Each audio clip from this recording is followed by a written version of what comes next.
Should your business ever pay ransomware?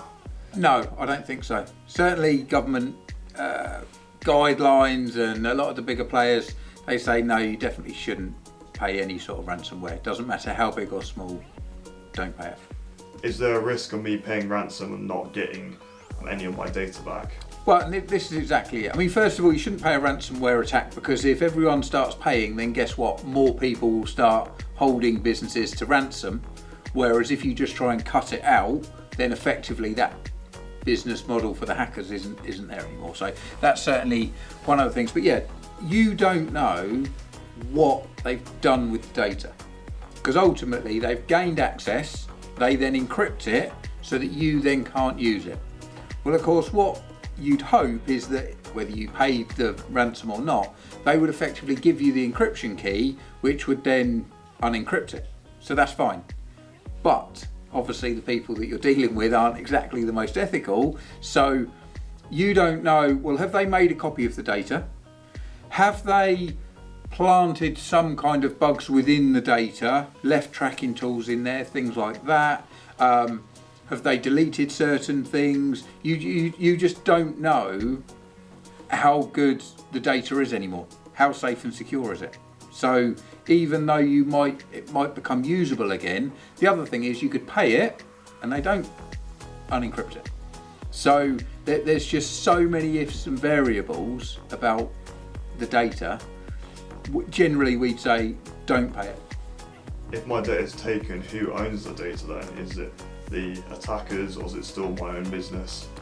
Well, I mean, great question. I mean, generally you would still own it, but it's what it's worth. So for example, if you've got lots of, let's say, secure data that is to do with your business. So let's say you own some patents on some products that you've created, then you'd still own the patent, but all of the information, it could potentially no longer be there. So you'd still own it, but you've then lost all of the IP to it. The problem is if, for example, if you've got data that isn't necessarily just yours. So for example, you imagine if you're a firm of solicitors and you've got lots of important client data and you get hacked and that gets encrypted, you've potentially opened up all these security risks to all your clients. So this is the thing. So it's not necessarily about ownership, because the hackers don't necessarily want to own that part. They obviously want to just take control, and then they'll use it and distribute it to however they want. So the main thing is it's about being able to minimise really the risks around it. Would my cyber insurance pay out? So cyber insurance is a bit of a funny one in that there's not an exact yes or no, there's just guidelines, and effectively you need to be able to show that you took cyber threats seriously. And this is the big thing. So for example, if something happens, cyber attack happened, and you go to make a claim, and the cyber insurance company, first of all, they're going to do a full audit on your systems, and then they're going to deem whether it was your fault or not. So the fault being, let's say you get hacked and you've got really good up-to-date firewalls, you've got great protection, you've got the best money can buy, but the hackers still managed to get through, then they would pay, because they'd say you as a business, you weren't liable, you did nothing wrong, and this was just a new real funky type of virus or whatever it was that managed to go round the protection that you have invested in. Whereas same situation, you go to make a claim and you've got no firewalls, or they're all out of date, some are end of life, you've got really, really poor protection, then the cyber insurance company are going to go, no, actually, you were liable. You didn't take cyber seriously, so we're not going to pay. So this is the thing. So a lot of it is you have to show that you took every step. So imagine you've got a car and you crash into another car because the brakes fail. So if, for example, you've just had an MOT done and the brakes were all tested and they were working fine, then you're going to get paid out, aren't you? Because you're going to go, well, I've just had an MOT done. I can prove the brakes were really good and they failed. Whereas if you've got no MOT, you haven't replaced the brakes in God knows how long and all these sorts of things, they're going to go, well, actually, the brakes it was your fault that you hadn't serviced them. So this is the thing. It's a bit like that with cyber. You know, you need to be able to show that it's not your fault because you did take decent steps and you did have good backups that may have failed or whatever it is. But if you're not investing in it, then they're going to say, well, no, you're liable, so they won't pay. What can I do then to prevent a ransomware attack on my business? I mean, definitely updates is one of the really big ones. So having a good baseline of security on everything that's important. If you've got a device, you need to look at it as the device. So for example, a laptop, a desktop, a server, whatever, that's that. Then you need to take into account the human risk. So you could have great security on the device, but if your teams are just clicking yes to everything and downloading random software and links and all of that, then, you know, so you need to really make sure that you're auditing the device, the human, so giving cyber training and making sure that they know what they're doing. Have the overarching side of things, so, you know, not making stupid decisions, especially on AI. So for example, someone will go, oh, look at this great AI tool. I'll tell you what, I'm going to now link it to my main Microsoft account. And you don't know if that AI tool is legitimate or not. So it's things like that. And then the final part, the fourth step, is where we would always look around your compliance of the business. So depending on what industry you're in, you know, if you're regulated, then we need to make sure that the cyber is up to scratch to tick the right boxes in those areas as well.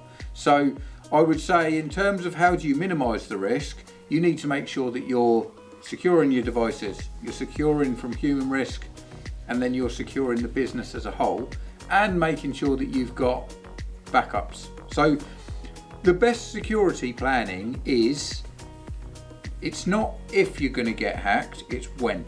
And then if you have that mindset, then you can be like, right, if the worst happens, what's the worst outcome and how long is it going to take to get back up and running? This is the thing. Often people try and put the protection there, but then if something happens and you do get hacked, then you need to know that actually, you know, we are going to recover, and this is how long it takes to recover, etc., etc. So, and even when you speak to really big companies or really small businesses, the best ones that have minimal impact are the ones that have planned. It's that simple. Just plan for the worst. You're never going to be able to have a 100% plan whereby you get hacked and then the plan is followed 100%. But the more you plan, the closer you are to that plan, and then the impact is going to be less. But that's often the thing. It's about just planning for the worst, and then if it does happen, the impact will be a lot less. I don't have the expertise nor the knowledge to carry that out, so what would you recommend I do? Definitely look at, finding a cyber security company. Now, it depends. There's different types of cyber security company, in terms of there are consultants and things that just do certain types of cyber security.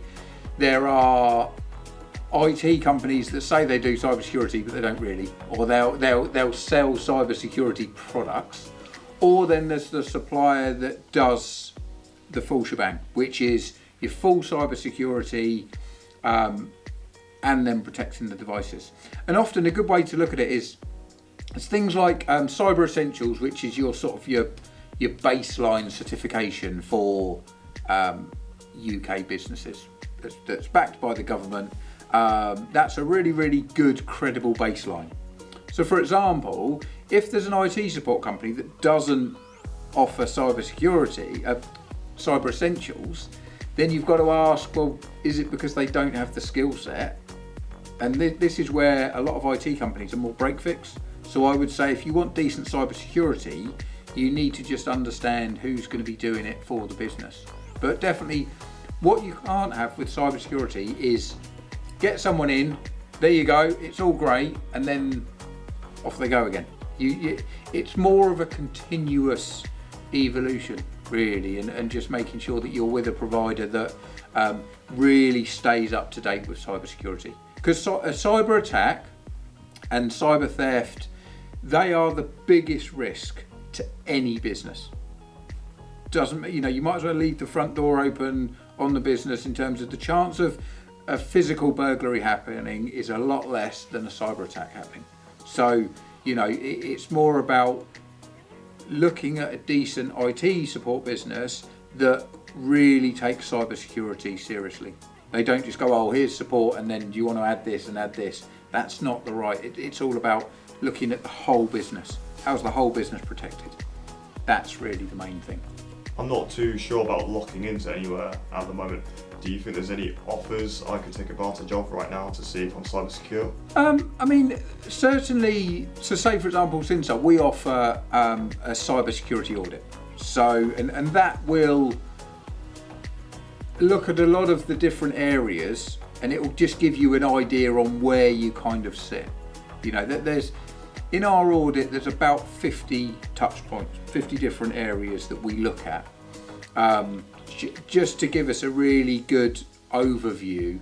And also with that, we don't necessarily need to log into the devices and check anything like that, because often a lot of businesses will have an IT support partner at the moment, but they just don't know if they're any good or not. They think they are and they do trust them, but they're just not 100% on it. Whereas, and then of course they go, oh well, actually I don't want to get a cyber review done because my current IT business would know that I'm having it done. And that's not always the case. Actually, we can often do a very good top level audit and they would never know. But it's about asking those a lot of it is questions. Asking, basic things like, well, do you get cyber training done? They'll know the answer, yes or no. Do they have to leave their machines on, or do they get a regular update window once a week? They'll know, so a lot of those things you can almost understand what their overall cybersecurity is like by probably asking half a dozen questions.